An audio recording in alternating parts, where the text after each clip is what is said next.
You can't shortcut knowledge. You have to be knowledgeable in what you know, because otherwise you can't be credible in what you say.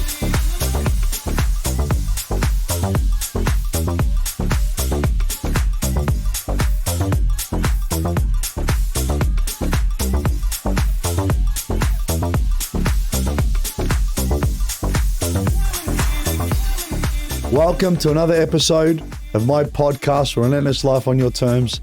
I have with me a powerhouse, an amazing speaker. I always love listening to him, very engaging. I recently went to a book launch, which we're going to talk about. He's a great author of a book called Success Curious. There it is. I mentioned that we'll talk a bit about that. Mr. Andy Reid, thanks for joining us. Thank you so much for having me, man. It's an absolute joy. Now, I loved it because just before this, I was on your podcast. I said we can actually do a Joe Rogan style podcast, be for 3 for us. We both love to talk.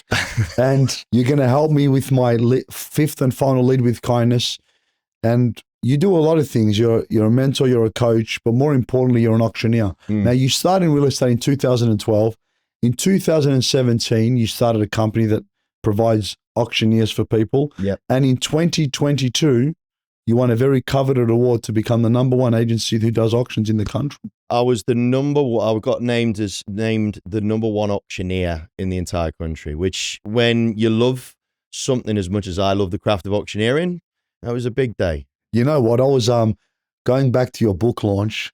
It was very, very clever what you did. You had an amazing group of people in a room, and then you did a lifestyle podcast with 4 or 5 guests. Yep. You shared some amazing stories. One of them, when your car was stolen, the thing you're worried the most about was your hammer. Yeah, I know. It's happened relatively recently when I, for about an hour and a half, left my front door open in my house. Someone saw the opportunity, took the keys. I didn't realize the next morning, I jokingly said to myself out loud, I wonder if my car's been nicked.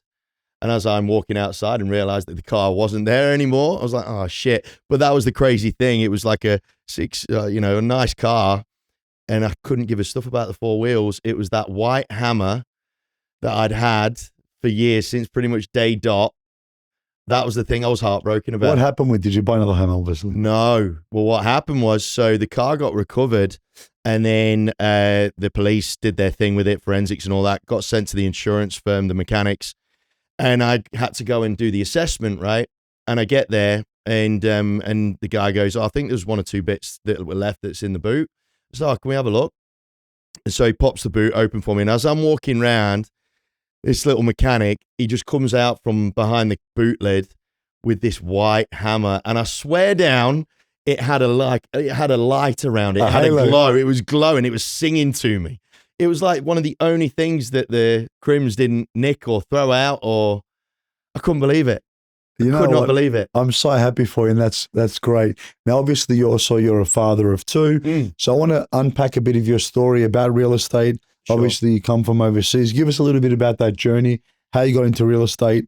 And obviously, through knowing you, you can tell you're a great auctioneer. You speak very, very well. You've got a very powerful voice. You're engaging.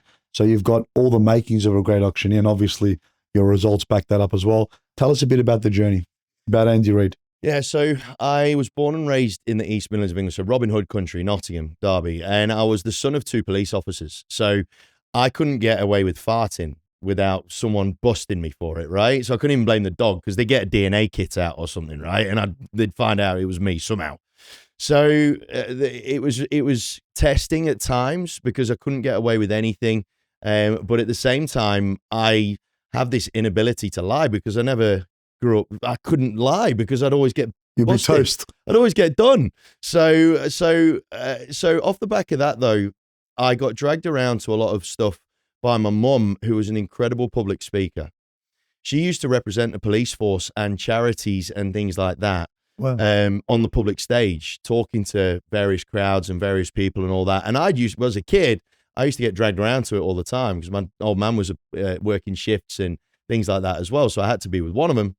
And so I was raised with one of my parents being an unbelievable orator when it comes to, capturing people's audiences and attention and all that sort of jazz. And so when I was growing up, I studied. I've got a degree in mechanical engineering, like yourself, worth jack shit now. But I studied that, completed a bachelor's degree in that, mechanical and manufacturing, with Spanish as well. So I learned Spanish for a bit as well. And then I fell in love with hospitality. Like you, man, what you said on my podcast before, I feed off the energy of people, right? I love it. I love being around people. Chaos is my calm. And Never heard that before. Oh, I love it, man. I love it. And so when I was in hospitality, and I used to work in real high profile environments. So the first after university at 21, I was in charge. I was running a $13.4 million turnover operation at an EPL soccer ground, it was one of the highest profile environments in the country. That's insane. So much fun. What a good training ground. And we spoke about on your podcast too with my father, and I'll reflect back to your mother, that modeling behavior. So this is subconsciously showing you. So being an auctioneer, you've got to be very, very good. You speak with command, respect. Your mother was modeling that behavior to you as you were younger. 100%. Absolutely. And, being a police officer, there's obviously people that are somewhat skeptical of police officers at the best of times, you know what I mean? So but it was when she got on a stage and she was representing Hearing Dogs for the Deaf, so a charity that provided guide dogs for deaf people, right? Oh, wow. And because she became passionate about that, she learned how to do sign language. Why was she compassionate about it? Sorry I cut you off because my son's deaf. Exactly. So I have a very special meaning with that. Why was she passionate about it? It's an interesting question, to be honest. And it's not what I don't know whether it's because she was doing some community work and met a lovely old lady called Hazel, who was deaf and had a guide dog. And I think my mum just had natural intrigue around it and saw this little dog who just used to run around and pick up the phone for her and stuff like that because she couldn't hear it or bring her to attention to it and all that sort of stuff. And she sort of grew an interest off the back of that, I think. I think that's where it came from. And I met Hazel, lovely old lady. And she then, because she knew what she was good at, and it's something that really, I didn't realize how important that was to me until I was probably, I'd say 30, 31, 32. What changed when you became a parent? What was it? I think becoming a parent was the final straw. It wasn't the defining moment. It was the thing that tipped me over the edge. Puzzle. Yeah, it was the thing that tipped me over the edge. I had this uncomfortable feeling for a long time that I wasn't running the race that I was supposed to be running. I was running someone else's. I was in someone else's lane, right? Which is very common, isn't it? Oh, tremendously. And I felt that, if you were to look at my life from the outside, I had the house, the wife, the child, the car. I had all the stuff to be happy. But I was deeply unhappy. And it wasn't anybody's fault. It was just how I was conditioned. And then it was actually when I did my very first auction in 2012 that a light bulb went off. No, maybe not a light bulb, but a crack formed in the sort of cold shell that was sort of my existence to a degree, where I was putting on this mask and being happy and being the life is told and all that sort of stuff, but it felt fake. What was it? You loved the auctioneer. It was something that you wanted to be. What was the thing that changed? It was weird because when I stood in front of the crowd, because I only got 2 weeks notice. So my ex-father-in-law, who I credit a lot of this to, he threw me an authority for a property and said, "Andy, I've booked you an auction." And I thought I was just running the buyers, right? Thought he was going to call it. And he looks at me all gone out and he goes, "You don't get it, do you?" And I went, "What do you mean?" And he goes, "You're calling the auction. I think you're going to be good at it." I was like, shit. Okay. All right. 2 weeks. Good call though. Great call. He saw something in you. Exactly. That's a great Which call. is phenomenal. I owe him massively because what happened that first auction, it wasn't the adrenaline rush. It wasn't the ego. It wasn't the attention. It was the freedom I had in my head. It was the fact that my brain just went quiet and I was just doing. So you removed the noise. You're focused. Oh. So you found something you loved and that unpacked you. Because look, to be great at anything, you need to have that core passion and love for it. For sure. So to start that in obviously 2012, here we are 15 years later. You started your business in 17. Yep. Yep, which is, 8 years, 9 years, depending when it started. And then you just became really good, and that was through repetition. What do you think made you stand out as a great auctioneer? I was being true to who I was. And initially, that was the only time I was being true to who I was, right? Being true to my own DNA in terms of, so my style, if you were to call it that, my style of auctioneering is, and I'm not saying this to impress, I'm saying this to impress upon the importance of owning who you are. Auctioneering gave me a little glimmer of who I am, right? And I then followed that, and it became an obsession, and it grew, and then it became easier to define. And so now my style as an auctioneer is so unequivocally me. It can't be replicated. It can't be mimicked.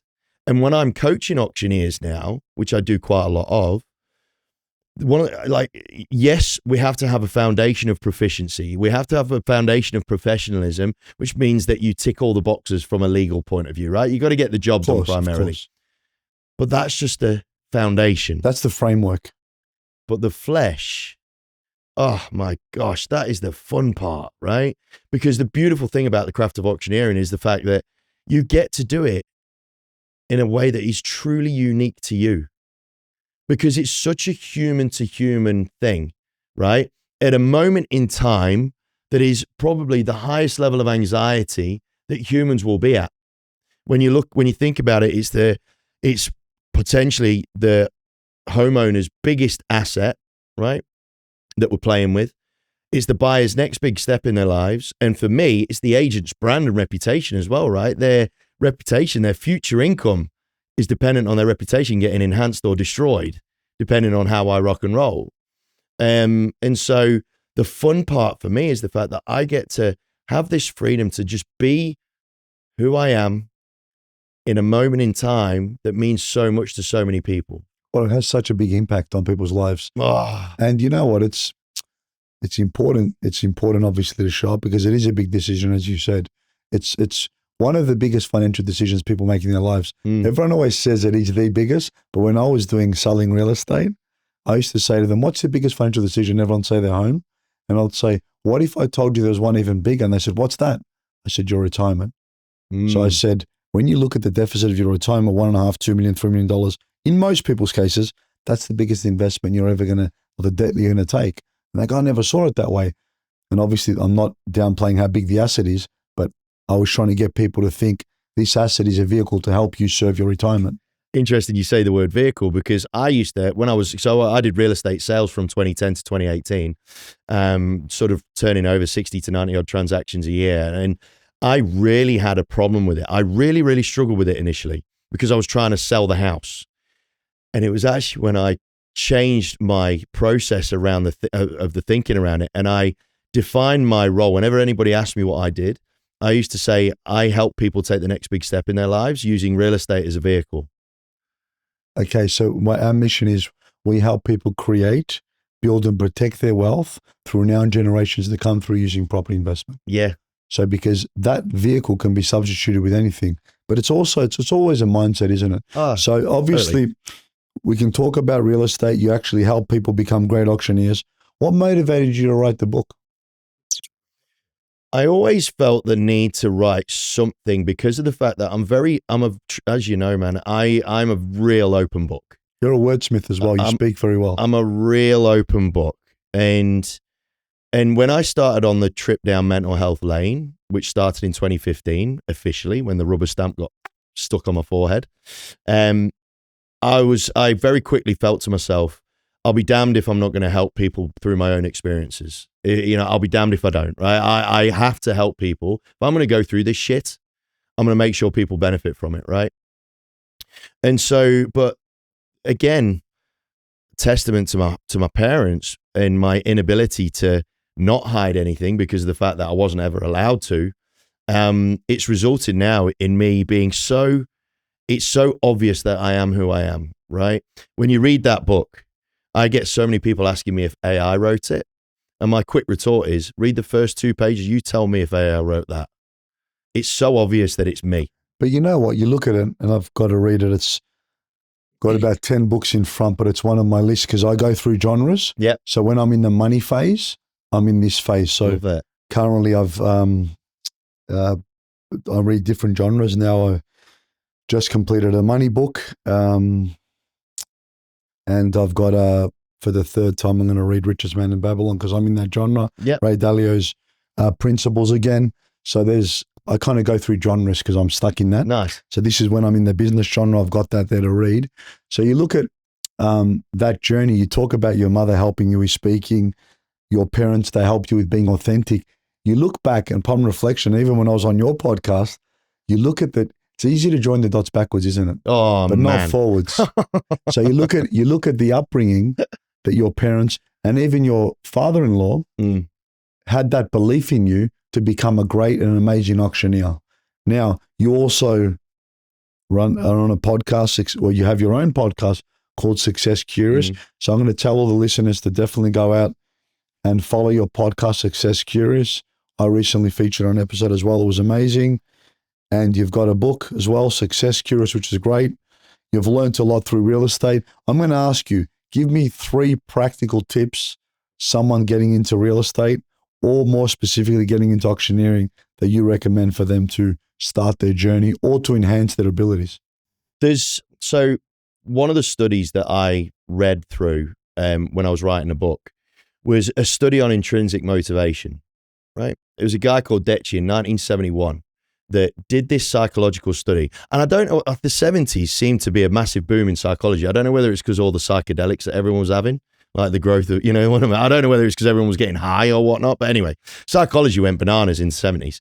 And in 1971, Deci wanted to study the differences between external motivation and intrinsic motivation, right? And he concluded that it came in 3 elements, right? Which is handy for these 3 things: autonomy, competence, and relatedness, right? Now, the autonomy piece is essentially, do I feel as a human being that I'm self-sufficient enough to be able to complete the task or be successful in the situation, right? So competent? So that's autonomy. Yeah. Competence, do I know my shit, right? Am I competent enough to be confident in what I'm doing? Basically, so step 1 is make sure that you have the energy and the will to want to do what needs to be done, right? The second one is competence. You can't shortcut knowledge. You have to be knowledgeable in what you know, because otherwise you can't be credible in what you say. So through experience.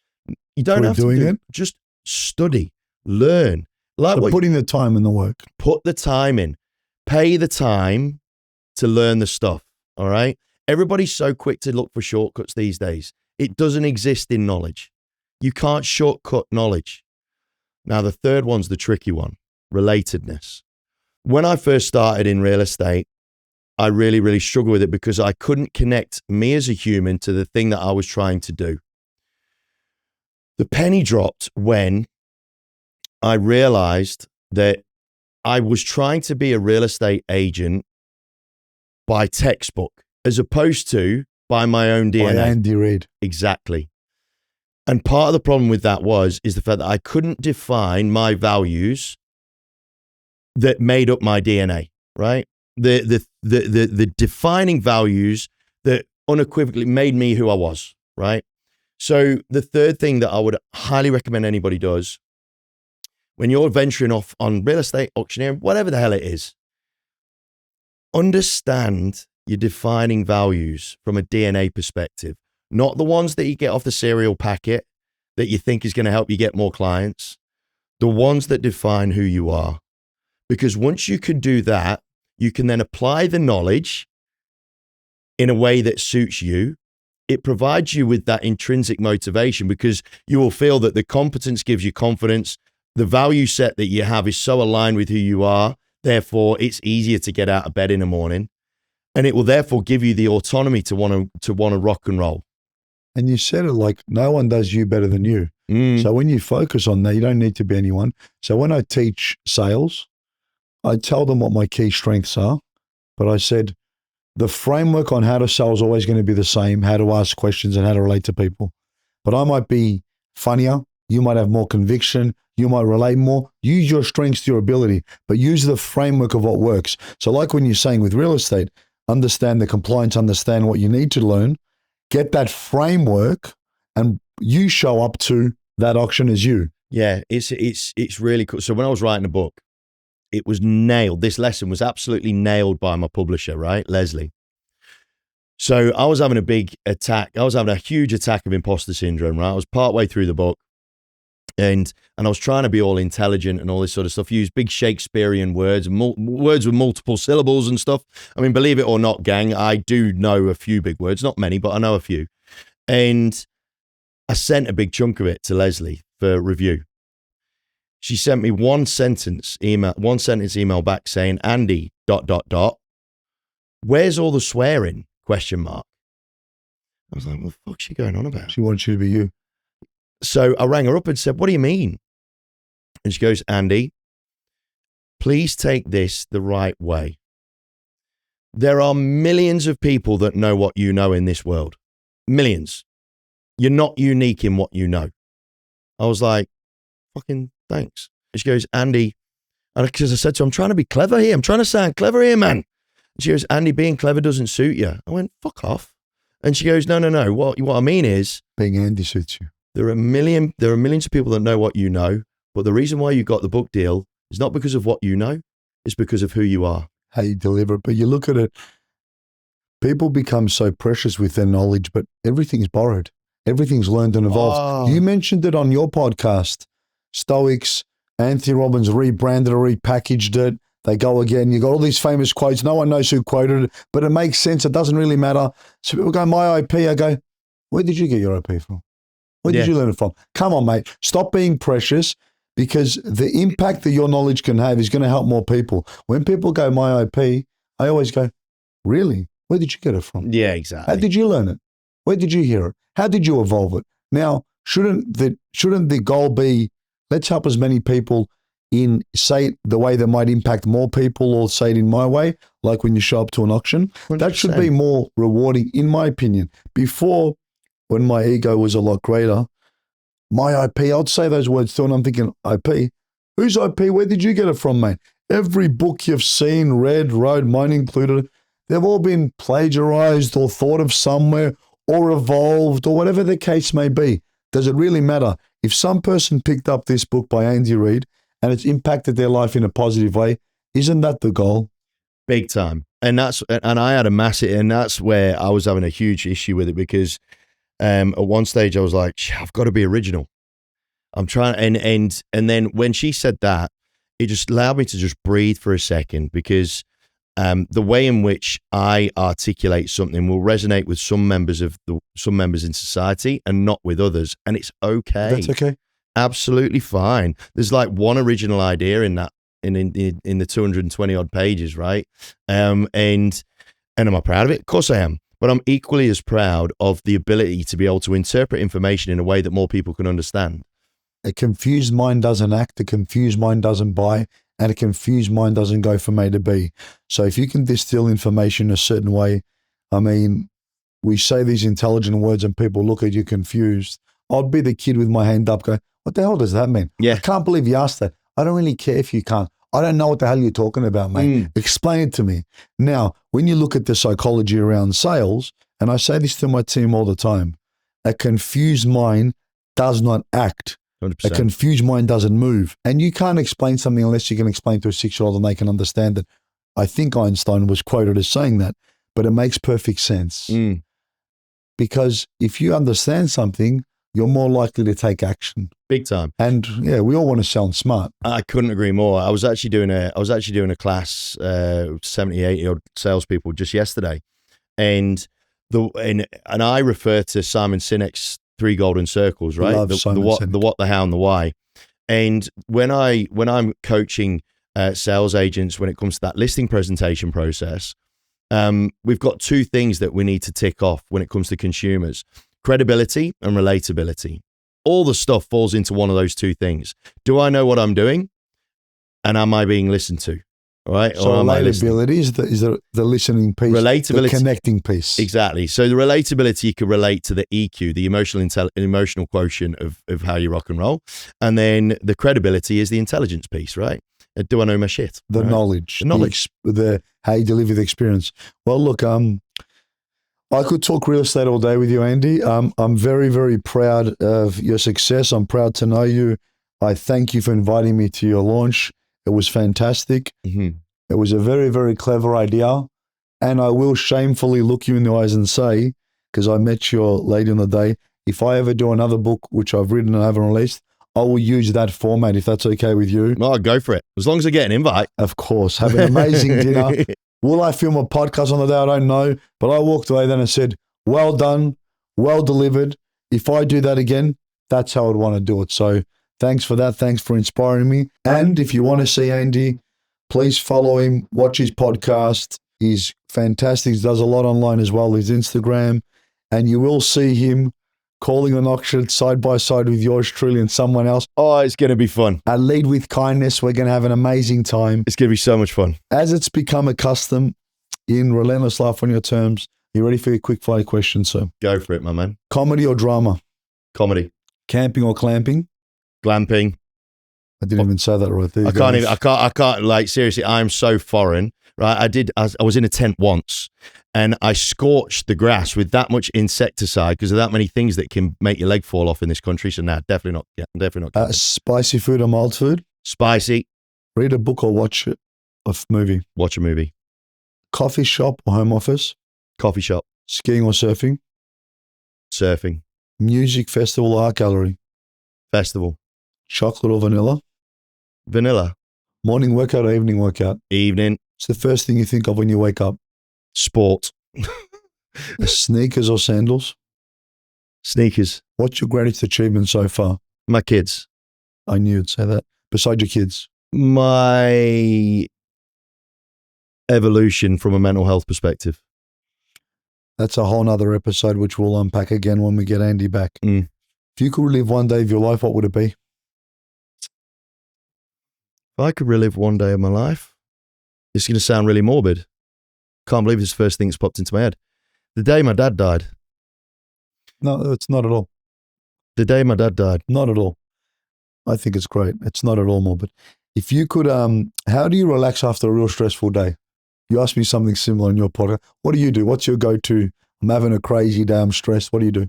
What I do, I will check the sports results. Just quickly, because you mentioned what sports do you follow? Give me the top 2, 3. I'm a POM. Soccer, AFL, but I follow every sport except sailing, pretty much. So if you can only watch 3, it's AFL, soccer, and I would say NFL probably. Okay. What's one value that you live by? If you can't laugh at yourself, you shouldn't laugh at anybody else. And that is definitely you, from not knowing you. That's why I think we get along so well. What's the legacy you want to leave behind? The legacy I want to leave behind is making people feel that it's okay to be who you are.